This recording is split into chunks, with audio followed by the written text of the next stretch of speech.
अस्सलाम वालेकुम। कैसे हैं आप लोग? कैसी है मेरी यूट्यूब फैमिली?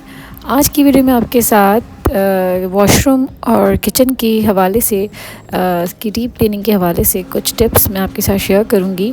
उम्मीद है आपको वो टिप्स काफ़ी हेल्पफुल भी होंगे और आपको पसंद आएंगी। तो चलें फिर वीडियो स्टार्ट करते हैं। वॉशरूम के अक्सर ये ग्लास डोर जो होते हैं ये बहुत गंदे हो जाते हैं, इनके ऊपर वाटर मार्क्स इस तरह से नज़र आते हैं। मैंने इसको डेलिबरेटली छोड़ा एक हफ़्ते के लिए ताकि इसमें ये अच्छी तरह से विजिबल हो जाएं। फिर मैं आपको बताती हूँ कि मैं इनको किस तरह से साफ़ करती हूँ। तो इसको क्लियर करने के लिए या ग्लास डोर को साफ़ करने के लिए मैं एक होममेड DIY बनाती हूँ। उसके लिए मैं 3 टेबल स्पून यहाँ पर मैंने बेकिंग सोडा का लिया है और उसमें मैंने 2 टेबल स्पून जो टूथपेस्ट होता है वो मैं इसमें ऐड करूँगी।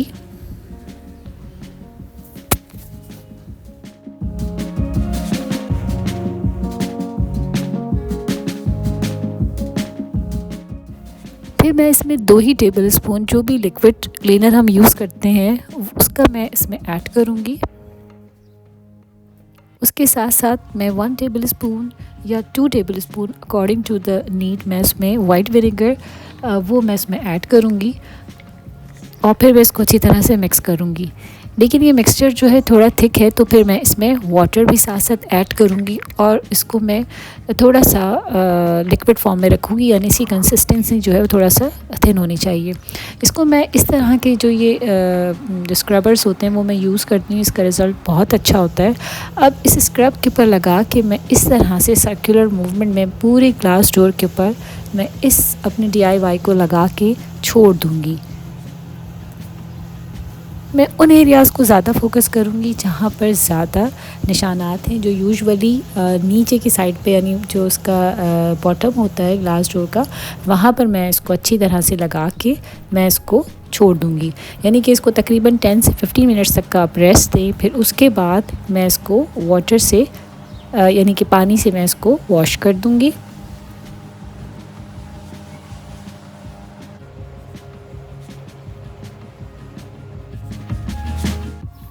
15 मिनट्स गुजर चुके हैं। अब मैं इसको पानी के साथ अच्छी तरह से वॉश कर लूँगी। इसके लिए मैं जो शावर है उसको यूज़ करूँगी या फिर बकेट से भी आप उठा के पानी डाल डाल के साफ़ कर सकते हैं। इस होममेड DIY का रिज़ल्ट ऑसम है। आप अभी देखिएगा ये मेरी ग्लास डोर जो हैं वो बिल्कुल चमक जाएंगे और बिल्कुल स्पॉटलेस हो जाएंगे और ये तकरीबन 1 वीक तक इसी तरह से रहते हैं। इसमें जो भी छोटे मोटे स्प्लैशेस होते हैं वो इतने ज़्यादा विजिबल नहीं होते हैं। चाहे ग्लास डोर को वॉश करने के बाद ये मैंने यहाँ पर ये वाइपर यूज़ किया है। पानी को इससे वाइप आउट करेंगे ताकि कोई भी इसके ऊपर वाटर ड्रॉप्स नज़र ना आए। अब आप देख सकते हैं ये कितने शाइन कर रहे हैं और इस पे कोई भी प्रीवियस वाटर स्पॉट नहीं है। अच्छा, बाकी का जो लेफ़्ट ओवर DIY है वो मैं इसको इसी तरह से जो ये वॉश बेसन के जो ये फॉसेट्स होते हैं या फिर ये जो इनके टैप वगैरह होते हैं इसके ऊपर भी काफ़ी हार्ड मार्क्स होते हैं वाटर के। मैं इसको लगा कर 15 मिनट्स के लिए इसको भी छोड़ दूँगी। फिर किसी भी माइक्रोफाइबर से जब मैं इसको साफ़ करूँगी तो वो सारे के सारे जितने भी स्पॉट्स होंगे वो भी इसमें से चले जाएँगे।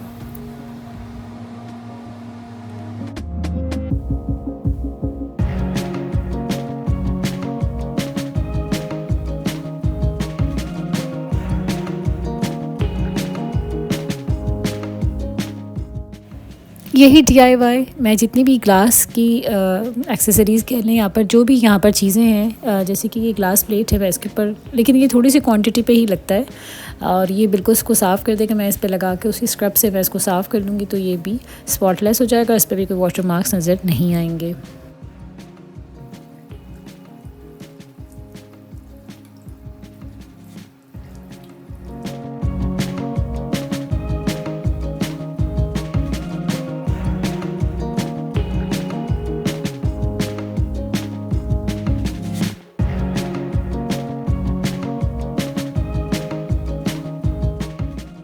उसके बाद ये वॉश बेसन है, ये भी बहुत गंदा था, इसमें भी काफ़ी ज़्यादा निशानात पड़ गए थे पानी के। तो मैंने इसको अपना जो भी मैंने ये DIY बनाया था उसको मैं लगा के इसको भी इसी से साफ़ कर लूँगी।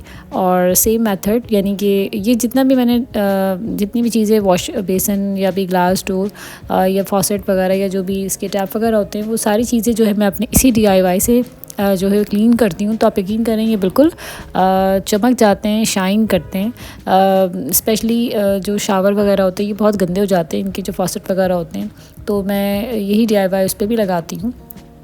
और उसके बाद मेरा जो वॉशरूम होता है वो जनाब बिल्कुल चमकता हुआ नीट एंड क्लीन हो जाता है।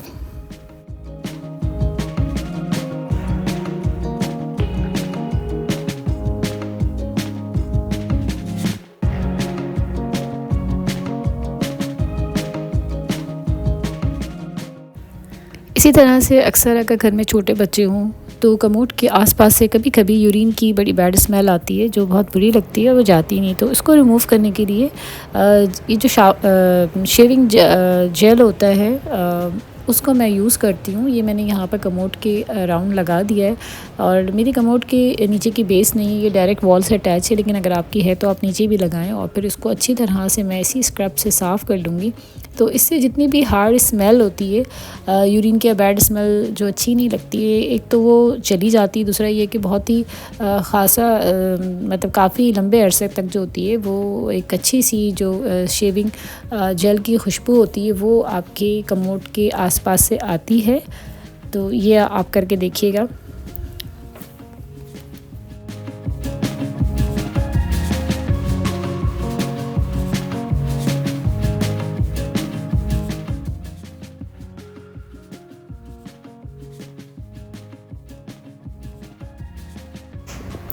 So now it's all done. Last में इसको वाइपर से मैं वाइप आउट कर लूँगी सारा पानी ताकि ड्राई हो जाए। और उससे पहले मैं किसी को वॉशरूम में एंटर होने नहीं देती हूँ, क्योंकि जब तक कि वॉशरूम आपका ड्राई ना हो तो वो दोबारा अगर गीला है तो ज़ाहिर बात है अगर कोई एंटर होगा तो गंदा हो जाता है। तो जनाब ये है फ़ाइनल लुक मेरे वॉशरूम की। इसकी वॉल्स वगैरह और जो मेरे कैबिनेट्स वगैरह थे वो मैंने पहले ही जो थे वो साफ़ कर लिए थे, वो मैंने इस वीडियो में शामिल नहीं करें। तो चलते हैं फिर नेक्स्ट की तरफ। आपको नज़र आ रहा होगा कि वॉश बेसिन कितना शाइनी है। इसी तरह से ग्लास डोर भी बहुत ज़्यादा शाइनी है और इसमें कोई स्पॉट नहीं है, स्पॉटलेस मेरा वॉशरूम लग रहा है। तो ये DIY जो है वाओ बेस्ट है। आप इसे यूज़ करें एक दफ़ा तो आपको पता चलेगा कि सारे वाटर मार्क्स ये हटा देता है, फॉसेट से, ग्लास डोर से, वॉश बेसिन से और कमोड से।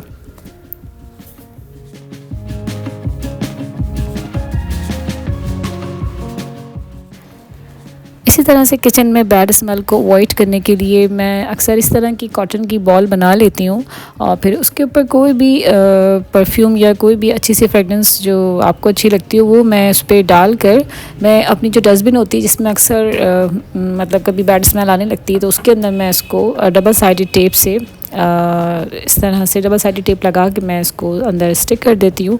तो उससे ये होता है कि एक तो बैड स्मेल तो नहीं आती, लेकिन जब भी बिन खुलता है तो एक अच्छी सी नाइस फ्रेगनेंस जो होती है वो किचन में आती रहती है।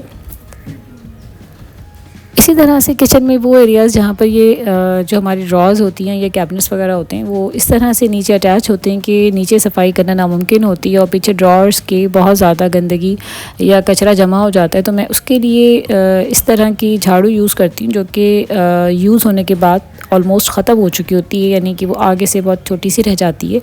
उसको मैं उसके आखिरी वाली ड्रॉस के बिल्कुल अंदर हाथ डाल के जब मैं डालती हूँ, क्योंकि झाड़ू छोटी होती है तो वो आसानी से सफाई हो जाती है, तो सारा का सारा कचरा जो होता है वो फाइनली नीचे से बाहर आ जाता है। क्योंकि ये वो हिडन स्पेसेस होती हैं जहाँ में पता नहीं चलता और हमारी चीज़ें भी अक्सर ये होता है ऊपर वाली ड्रॉस से नीचे गिर जाती हैं। तो इस तरह से सफाई करने से एक तो बहुत अच्छी तरह सफाई हो जाती है, दूसरा ये कि अगर आपकी कोई चीज़ पीछे गिर जाती है तो वो भी हमें आसानी से मिल जाती है।